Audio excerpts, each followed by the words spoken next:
Good morning everyone. Hi, I am Japneet and I'm conducting this session for class 4th. Today I'm going to start with New Gems English Reader. This is the book we are going to study today. Lesson 7, A Scribe's Dream. It is a Bible tale. Now we are going to do book exercise. Question A. Number these sentences in the correct order. So इधर आपको 5, 6, 7 sentences दिए हुए हैं. इन्हें आपको correct order में according to story करना है.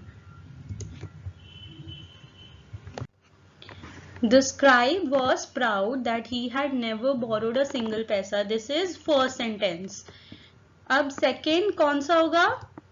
The scribe wife repeated the story of the dream to her friends. अपनी friends को उसने वही story दोबारा सुनाई. Third, the money lender went to visit the scribe. वो scribe से मिलने आया money lender. Now fourth, the scribe and his wife went to Birbal for help. Scribe और उसकी wife बीरबल के पास गए help के लिए. Fifth, Birbal asked the scribe to call money lender और फिर बीरबल ने बोला कि मनी लेंडर को बुलाकर लेकर आओ. Sixth, the money lender never tried to bully anyone else again. अब उसको समझ आ गया कि ऐसे कभी किसी को परेशान नहीं करना है. Now play with words. The scribe's greatest fear was that he would fall into the hands of money lender. To fall into someone's hand means to be controlled by a dangerous person. In English, there are many such phrases and expressions where the true meaning is different from the meaning of the words which the phrase contains. These are called idioms. तो आपने ये जो first sentence पढ़ा है, the scribe's greatest fear was that he would fall into the hands of a money lender. इसमें to fall into the hands is a idiom. क्यों इसे idiom क्यों कहा है? क्योंकि इसका मतलब ये नहीं कि किसी के हाथ में गिर जाना. इसका मतलब है किसी गलत इंसान, किसी डेंजरस पर्सन के हैंड्स में कंट्रोल होना आपकी लाइफ या आपसे रिलेटेड किसी भी चीज का. तो ऐसे जो वर्ड्स जिनको हम स्टेट करते हैं किसी भी स्टेटमेंट में बट उनका मीनिंग कुछ डिफरेंट होता है, कुछ हिडन मीनिंग होता है, उसे इडियम्स कहते हैं. Now question D, match these idioms with their meanings. तो आपको कुछ idioms दिए हैं और उनके meanings दिए हैं. आपको इन दोनों को मैच करना है. So please don't put lines. Numbers लिखेंगे 1 2 3 में हम. Okay? Keep your chin up का meaning क्या है? Be brave and cheerful. बहादुर बनना और हमेशा cheerfully हर काम को करना. Keep an eye out. Look carefully for. ध्यान से किसी चीज के लिए देखना. Lend an ear to listen to someone. किसी की बात ध्यान से सुनना. Got off the wrong foot. Made a bad start. किसी से बात करने में ही स्टार्टिंग में ही कोई गलती हो जाना और रॉन्ग इंप्रेशन पड़ना. Wear your heart on your sleeves. Show your true feelings openly. अपनी दिल की भावनाएं सारी ओपनली किसी के सामने बताना, व्यक्त करना. Pull her leg. Tease her. परेशान करना, छेड़ना. सो टीज करना. Now E part. Tick the correct meaning of the underlined words as they have been used in these sentences. So आपको कुछ सेंटेंसेस दिए हैं और इनके अंदर कुछ ऐसे वर्ड्स हैं जिन्हें अंडरलाइन किया गया है. आपको इन वर्ड्स के जो मीनिंग है वो टिक करने हैं और बताना है कि करेक्ट मीनिंग क्या है उस वर्ड का. So first one is the money lender's eyes began to glitter greedily. So यहाँ पे ग्लिटर का मतलब क्या है? शोन ब्राइटली, मतलब चमक उठी अच्छे से उसकी आंखें. Now part 2, there will be interest on the borrowed amount. So what is the meaning of interest? A charge for the money lent. Now third one, the story spread and it reached the moneylender's ear. So spread का meaning क्या है? Circulated. The scribe's wife sat down suddenly, her knees giving way beneath her. That means collapsing. Only Bible can save us from utter ruin, devastation. जो इतना बुरा उनके साथ होने वाला है उससे सिर्फ बीरबल ही बचा सकता है. Now dictionary words, you have to mark the meanings of the given words. आपको 3 ऑप्शंस दिए, इसमें से आपको टिक करना है which is the correct option. So nightmare का मीनिंग क्या है? Bad dream. Tottering, staggering. Moan, grown.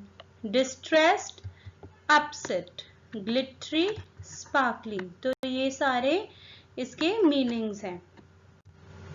Now grammar fun.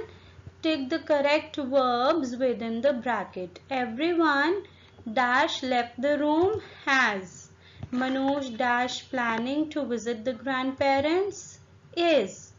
Matthew and John dash collecting books for the orphanage were. The list of items dash on the table are on the table. Kirat and Meher dash sightseeing the whole day were.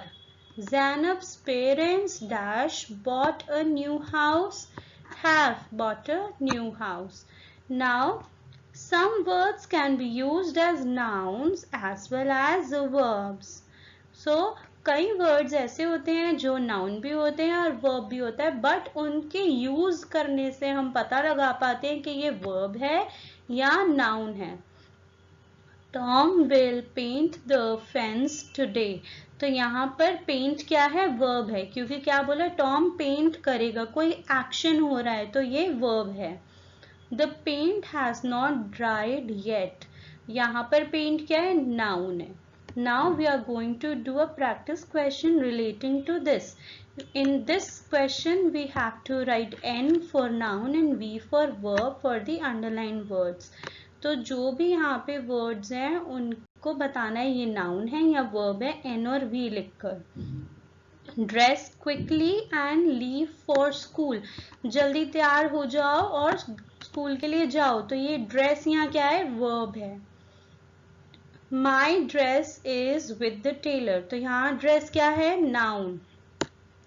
I water the plants every day. यहाँ water क्या है? Verb, क्योंकि पानी देना है, action word है. May I have some water. तो यहाँ पर वाटर क्या है? Noun. The guard blew the whistle. उसने बजाई विसल. तो यहाँ पर क्या है? Verb. Do not whistle, you are disturbing me, then it's noun. Now question and answers. What was the scribe proud of? The scribe was proud of the fact that he had never borrowed a single पैसा from anyone. तो क्यों proud था scribe? क्योंकि उसे लगता था कि बहुत अच्छी चीज है कि मैंने आज तक कभी किसी से कोई पैसा उधार नहीं लिया है. What was the scribe's greatest worry? The scribe's greatest worry was that they would fall into the hands of moneylender. तो उसको सबसे ज्यादा चिंता किस बात की थी? उसे इस बात की चिंता थी कि कहीं वो कभी गलती से भी किसी मनी लेंडर के चक्कर में ना पड़ जाए, वो किसी हाथ ना आ जाए कि उसको आगे जिंदगी भर उसका कर्जा देना पड़े और उसके पैसे वापस करने पड़े और उनकी लाइफ डिफिकल्ट हो जाए. How did the moneylender hear about the scribe's dream? The scribe's wife told her friends and they felt the story is interesting, so they repeated the story to their husbands. This is how the story spread everywhere and reached to the ears of moneylender.